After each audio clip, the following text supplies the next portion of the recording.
Guys, UFC 289 is this weekend, and my partners, DraftKings Sportsbook, are offering new customers $200 in bonus bets instantly. All you have to do is sign up using the promo code Sonnen and bet just $5. That's right, new customers can bet just $5 on any of this weekend's fights and receive $200 in bonus bets instantly. Use the $200 in bonus bets on DraftKings Same Fight Parlay. This is going to give you a shot for an even bigger payout. Combine multiple bets together from the same fight, including number of rounds and method of victory. The more bets you combine, the more money you can win. If sports betting is not yet available in your state, don't worry. You can still join in on all the fun with DraftKings Daily Fantasy with the chance to win huge cash prizes. Download the DraftKings Sportsbook app right now. New customers, use promo code Sonnen. Bet just $5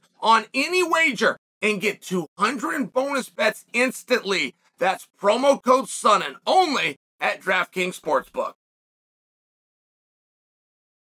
Jim Miller into the Hall of Fame. Sure. That makes perfect sense, but we're not at that point, I don't think. Generally, that comes post-career. There's not a rule on that, but generally it comes. The conversation is out there. And, I mean, Jimmy's got all sorts of records. I don't know them off the top of my head, but they're crazy. I read somewhere he had like 44 fights in the UFC. I can't believe, I remember Cowboy Cerrone had 26 at one point, and that was some kind of a record. Now, my problem with telling you, and you know I'm good with stats, my problem with telling you all the things that Jim did is in the same article that I read about him, they did on Andrei Arlovski, right? Who was a world champion. But I started looking at it because I thought this was very interesting. Daniel Cormier had weighed in.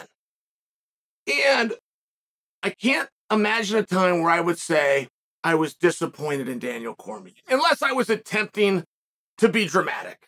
But I got to tell you, it's as close. It's as close as I've ever walked up to that line. Daniel Cormier said, no, hey, man, Jimmy doesn't go in the Hall of Fame. Said, I really like him, and I'm impressed, but he just talked about you can't put him in just because the duration or the length of his career. That's just not how this works. And the only reason that I would ever say it kind of let me down that he did that is only because Daniel's in it. But I have a feeling guys' opinions would be different if they were not in it. But that's not a champions-only league. And for many people, they believe that it is, but we got a lot of champions that sucked. I mean, we got a lot of shit. Come on. Right? We have guys that won the world championship when there was 19 athletes under contract. Just to put a perspective for you. They did good. They rised up to the top. There was 19 guys under contract. There's now 750 people under contract, right? It's a very different scenario now. It's a world championship. Great. Where are your fighters from? Every one of them is from Minnesota or Iowa. Why'd you say world? We're the Cubans, we're the Germans, we're the Swedes, we're the Russians. It's one of these things, but those guys go into the Hall of Fame. The Hall of Fame, they were the champion, right? History's got a beautiful way of working that out. I don't begrudge it, I'm just offering it for you. So, we don't have actual rules that would put you in. I mean, there's not a criteria. I don't believe any sports Hall of Fame does, but over here, since, we're in what many people call the infancy still. But because of that, we do very fiercely adhere to whatever rules we make up on the spot. And it's an interesting comment, Daniel, saying it has to be about accomplishment as opposed to about time. I had a teammate, very good friend of mine, Daryl Christian. You follow me on Instagram, I've been sending out links so you can go buy Daryl's technique videos. Very unique, very good. I've known him my whole life. Met him when we were 11 years old. Came through the same club, separated about 2 years in high school, reconnected University of Oregon and college. Been with Daryl that long. He's as good as any wrestler I've been around. He's got as good of wins, as good of a resume, understands all three styles as well as anybody I've ever been around. And when his career came to an end, he told me how much he admired guys who were of his same era. but his careers continue on. And he told me how much he appreciated somebody that could lengthen their career, that he looked at as a sign of success. Now, I'm not saying just because Jim did that, but I will offer for you, that's a massive accomplishment. And I don't know Jim Miller off the top of my head. I know his brother. We're the same weight class. I knew his brother real well, but I've seen enough of Jim. I mean, I can tell you off the top of my head, he's beaten world champions. I can think of a world champion that he submitted, Charles Oliveira, just by example. It was a knee bar. It was a knee bar, and the reason I remember is the announcers were going on and on about Charles Oliveira on the ground, and they were doing all this stuff, and Jim went into a knee bar like you learn on your very first day of practice. It's the only reason I remember it. And he got the tap.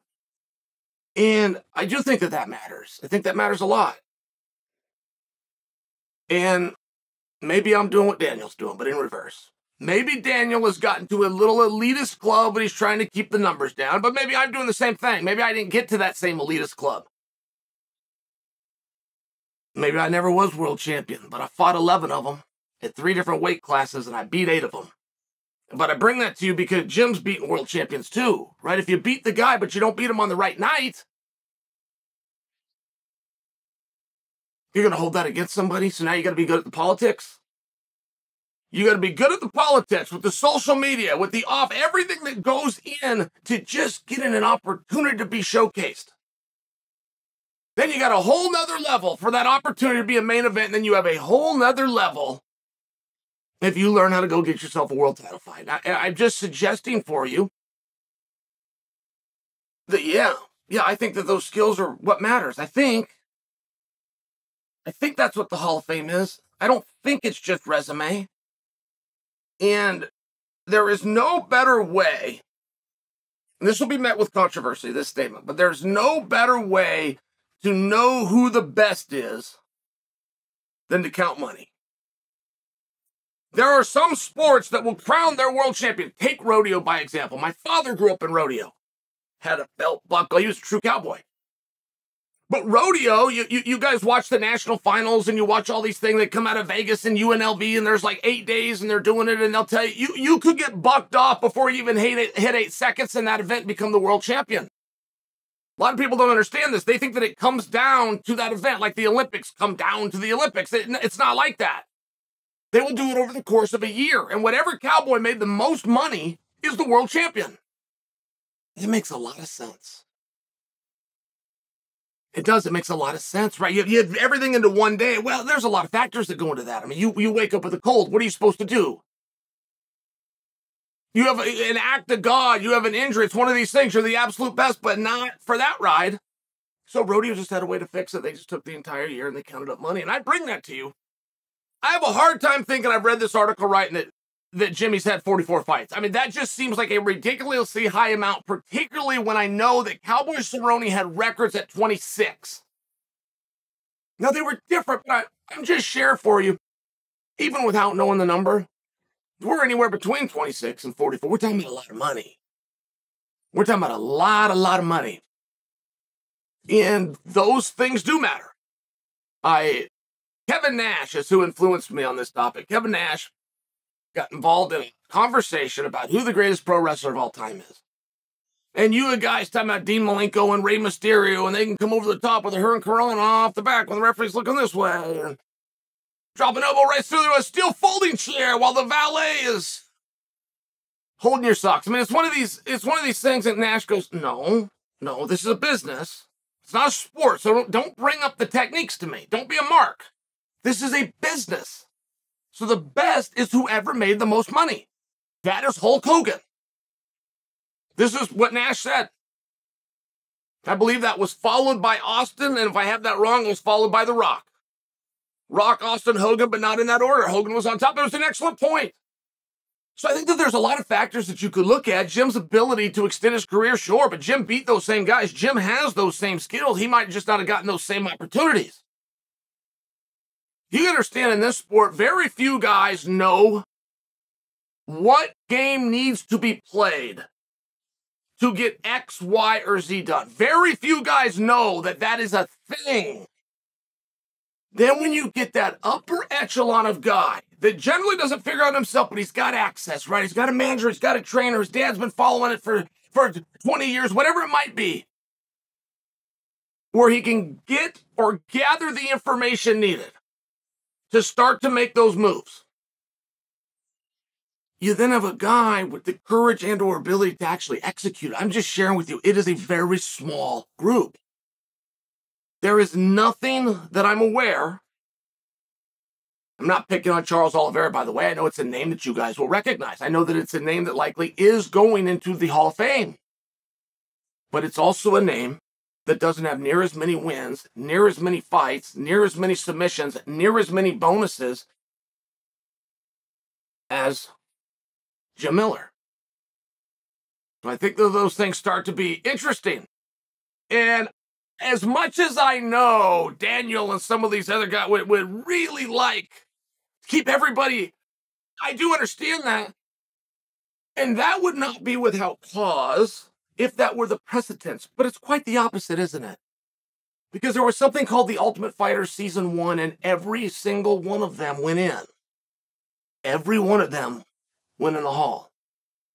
Some of them have UFC records of 0 wins and X amount of losses. And they went in the Hall of Fame. So that's just not what it's about. That's all I'm sharing. There's other things. And at the end of the day, if you really get in the back and forth, you really get in the dust up, and people just can't agree, you do have to go to Kevin Nash's point. You show me somebody in the Hall and what they did. If I can show you somebody with more records, more wins, common opponents, but at the end of the day, if I can show you somebody that made more money than they made, that's the better guy.